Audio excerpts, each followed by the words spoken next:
Эл аралык мекендештер теле долбоорунун бул жолку чыгарылышында Россия Федерациясынын Приволжск федералдык округунун аймагындагы Самара облусунда жашап, эмгектенип жатышкан кыргызстандык эмгек мигранттарынын жашоо турмушу тууралуу сөз болмокчу.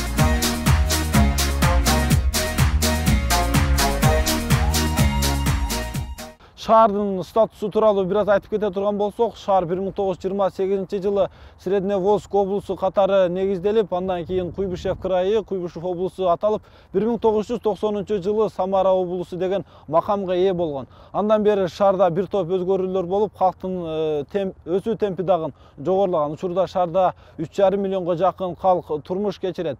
Ал эми шаарда негизги завод фабрикалар, ири завод фабрикалар орун алган. Анда машина куруу, кайра иштеп чыгуу сыяктуу бир катар ишканалар бар. Ал эми шаарды эң чоң ири дарыялардын бири болгон Волга дарыясы агып өтөт. Бунун жалпы узундугу 3530 чакырымды түзөт.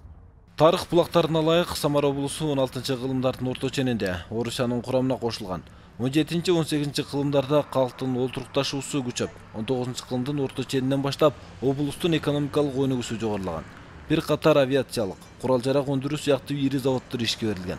Учурда шаарда эмгек мигранттарынын саны өскөн. Алардын арасында жумуш издеп келген биздин өлкөнүн жарандары да бар.